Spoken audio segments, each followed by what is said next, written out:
Binabaybay ng isang 12 taong gulang na si Jordan Pacano ang kahabaan ng kalyeng ito sa bayan ng Solano upang magtinda ng balot.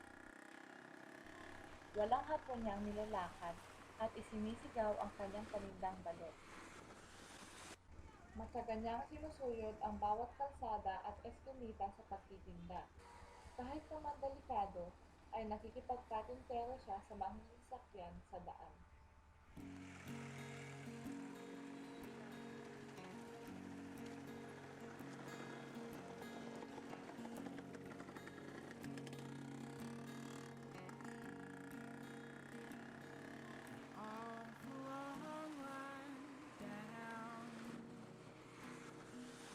I saw disgrace in all they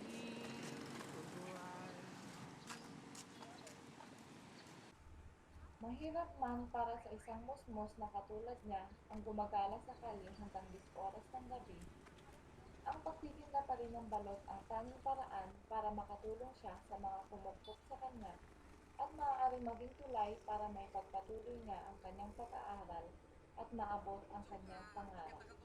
Hindi pinairal ni Jordan ang pagiging tahimik niya sa pagtitinda. Sa katunayan, ay may mga suki na siya sa kanyang tindang balot. Kung ang kanyang mga kalaro ay masayang naglalaro sa mga oras na siya ay nagtitinda, masaya rin naman umano siya sa kanyang ginagawa.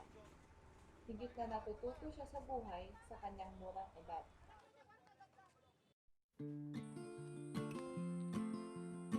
Sa isang liblib at tahimik na lugar sa Barangay Quirino, bayan ng Solano, matatagpuan ang isang pamayanan na wari pang nasa gitna ng mga gubat at bundok. Animoy hindi pa nararating na makabagong panahon. Hindi pa sementado ang masikip na mga daan.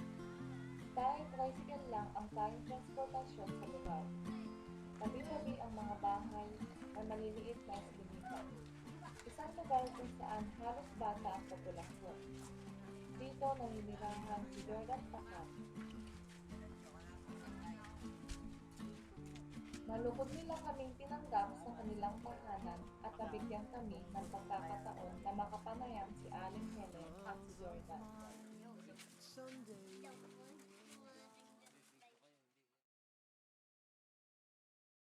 Ano naman pong masasabi ninyo kay Jordan, ate? Mabait naman pag inutusan ko. Kaya lang parang wala sa sarili pag inutusan ko. Mga lalim ang iniisip. Ewan ko. Pagka inutusan mo, pagka uupo na lang yun. Matagal bago kumilos. Pagka inutusan ko, oo, mamaya. Pero ang ginagawa niya rin, kaya lang matagal bago upang. Ano ang pangarap mo paglaki mo? Po? Maging police. Ilang taon ka na ba nagtitinda ng balot? Pagwawal years. Ang isang taon. Ba't ka naman nagtitinda ng balot? Para saan naman yung pinagtitinda mo ng balot? Ba't ka naman na naginto ang pag-aaral mo?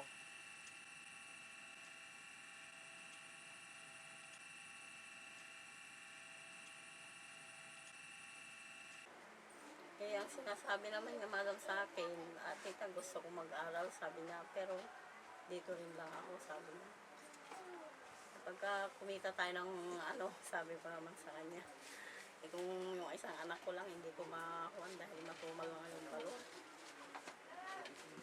Kulang pa yung kinikita namin dahil mahal ang balot. Magtitinda, ilan lang na ibebenta nila. Tapos pagka umulan, pagka kumita kami, yun, pwede. Tulungan.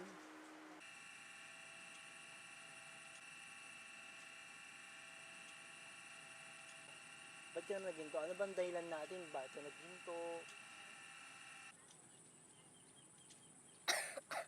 Nasaan yung mga magulang mo? Tapos anong trabaho ng magulang mo? Magsisik ka. Sisik ka. Ni papang mo siksik ka o ni mamang mo? Magkasama po. Magkasama. Kasi pag wala kaming tinda, sabi ko, pumunta ka naman sa nanay mo, pasalin mo naman, sabi ko. Kaya't sabi naman niya. Ayaw ko, hindi ko na lang ako sabi. Ewan ko, hindi niya ako maiwan-iwan. Kahit pinapagalitan ko yan, pero hindi ko sinasaktan hanggang galit lang. Saan kayo nakatira? Sa Pagkahabag. Paano ka naman napunta kay Ate Helen? Pinunta lang ako ng pinsan ko. Ibig sabihin, niyaya ka ng insan mo na Christian. si Christian na magtinda ng balot. Siya naman kung lumapit sa akin, sabi niya, Auntie, magtinda nga ako ng balot. Sabi ko, sige, ako. Bakit yung nanay mo? Sabi, naplano naman kasi ako. Hindi niyo po ba siya ano-ano? Bakit po siya pinapalo ito? Yun. Yun naman ang sabi niya sa akin. Kamag-anak mo ba si Ate Helen? Kanoan mo si Ate Helen? Wala. Anong oras ka ba nagtitinda ng balot? Mga anong oras? Alas 4. Hanggang anong oras ka natatapos nagtitinda ng balot? Alas 12. Alas 12 ng gabi. Ibig sabihin nun, kasama mo rin yung insan mo na umuwi. Pag nagtitinda alas 4, alas 5, lumalabas na siya. Saan naman po yung pwesto po niya? Saan po siya Sa palengke. Tapos pagka nakaubos na sila ng bandang alas 10, pumunta sila sa pesto, doon sa tindahan ko. Ay, doon na po kayo nagkikita. Doon na siya magre-remit sa akin. Tapos uwi na siya rito. Kung minsan, tinutulungan niya ako. Hindi ka patay. Hindi mo pinapauwi. Hindi ka ba natatakot magtinda ng balot sa gabi? Wala ba sa nag-uursunada or balot, halika dito, ganun wala. Magkano pagkakatiyan ng bebenta mo ng balot kada araw? Higit siya na. 40. Pali dos sa amin, sa kanila 150. Kung minsan, parehas dahil pinapakain ko naman sila. May balak ka ba mag-aral muli? Opo. Itong taon ba or next year pa? Or nag-iipon ka lang? Sa aming pakikipagpanayam kay Jordan, ay naibahagi rin niya sa amin ang araw-araw niyang proseso sa paghahanda ng balot. Dahan-dahan niyang ilalagay sa isang kaserolang malaki ang mga balot at pakukuluan hanggang maluto. Sa kanya, sasalain ang mga balot at ilalagay sa nakahandang basket.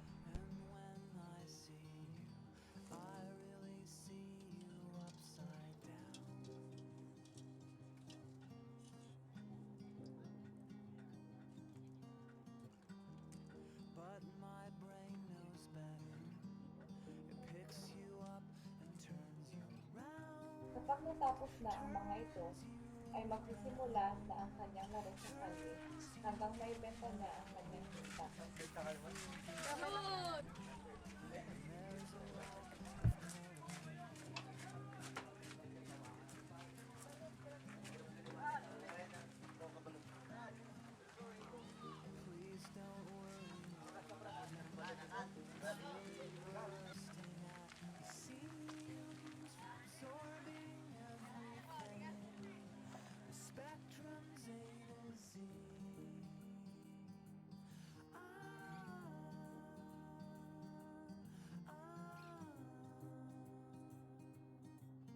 Nagbalik sa lugar nila Jordan.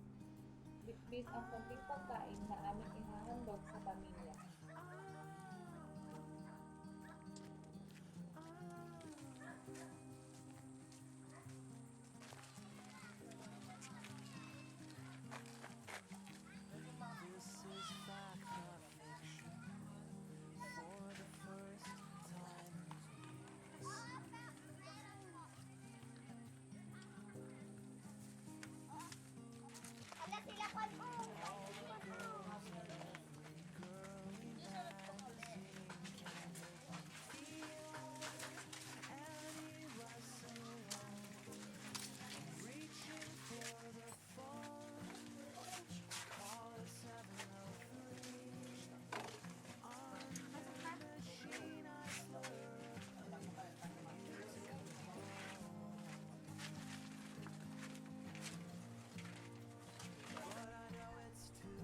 pagkakataon ay amin silang kapapanayamin.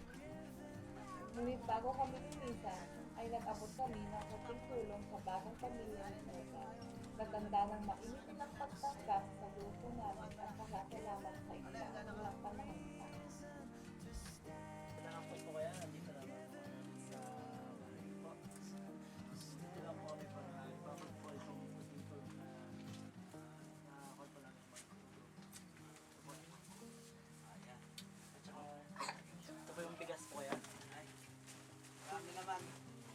Balag po kayo. Ito po yung sa'yo, Jordan. Ayan, ayan. Saka meron po kami po yan. Grocery po. Ito yung para po sa babae po. Ay, salamat to. Ito yung Sir Jordan. Short. Bibigyan kaya ata. Ito pong bigas. Nga kaya kumakain tali man sa lip ng bata to. Ay, ano to? Bigas po. Ay, At ito rin yung napili namin na wow. Pwede. Ayusin mo yung balanggot, hindi pwedeng ganyan, hindi pwedeng... ano ka pa pala, oh? Ayan, every pa. Sa wakas, napalitan na rin yung black. Naging brown na. Tingnan natin kung kasya po yung napili namin na Ay, sinala sa'yo. oh, panalo. Manalo kulang. Kaya naman. Malaki yan. Lalaki yan. Ilahilahan mo lang. Lalaki. Araw-araw magagamit, lalaki yan. Oo, lalaki yan. Ikaw nga, hindi lumalaki, pero yan lalaki. Sana magamit ko itong binigyan namin sa'yo at saka mapakinalan. Ikaw naman, hindi ka nga nagsalita mo. Buha ka ng tali doon at nilata. Magsisimba sa Balot!